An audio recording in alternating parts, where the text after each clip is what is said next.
ముందుగా కాకరకాయ కర్రీని తయారు చేసుకునే విధానం చూద్దాం. 2 కాకరకాయలు, 3 ఉల్లిపాయలు, 3 టమాటీలు, 3 పచ్చిమిర్చిని తీసుకొని వాటిని చిన్న చిన్న ముక్కలుగా కట్ చేసి పక్కన పెట్టుకోవాలి.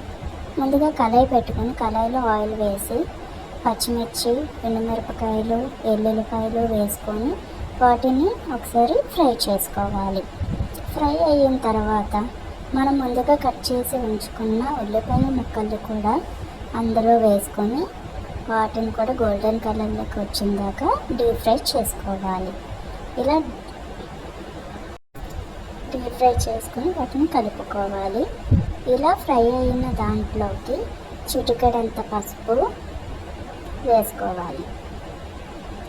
అలాగే రుచికి సరిపడగా సాల్ట్ కూడా వేసుకొని వాటిని ఒకసారి కలుపుకొని మూత పెట్టి ఉడికించుకోవాలి.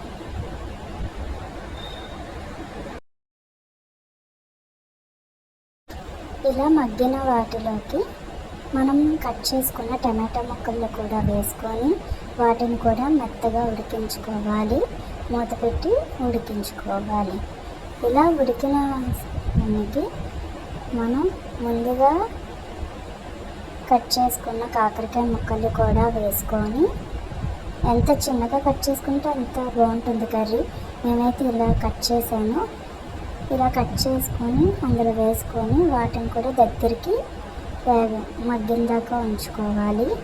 ఇలా మగ్గిన వాటిలోకి మనం ముందుగా నానబెట్టి ఉంచుకున్న చింతపండు పులుపు అనేది అందులో వేసుకోవాలి. దాంతోపాటు కొంచెం వాటర్ కూడా యాడ్ చేసుకోవాలి.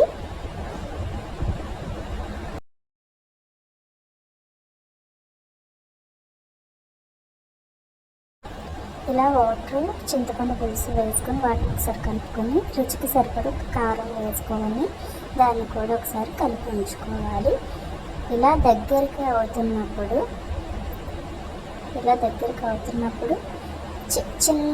చిన్నది బెల్లం ముక్క వేసుకోవాలి. ఇలా వేసుకోవడం వల్ల చిన్నపిల్లలు కూడా చాలా ఇష్టంగా తింటారు. మా మమ్మీ మాకైతే ఇలానే చేసి పెట్టేది. ఫైనల్గా మన కర్రీ అయితే రెడీ అయిపోయింది. అసలు టేస్ట్ చేసి చెప్తాం. ఇలా వేడి అన్నంలో కాకరకాయ కర్రీ అనేది వేసుకొని తింటే చాలా అంటే చాలా బాగుంటుంది. మీరు కూడా ఈ కర్రీ అనేది ట్రై చేసి మీకు ఎలా వచ్చిందో కామెంట్ రూపంలో కామెంట్ చేయండి. నాకైతే ఈ కర్రీ చాలా బాగా టేస్ట్ వచ్చిందండి. చాలా అంటే చాలా బాగుంది. మీ పిల్లలు కూడా చాలా ఇష్టంగా తింటారు. Thank you.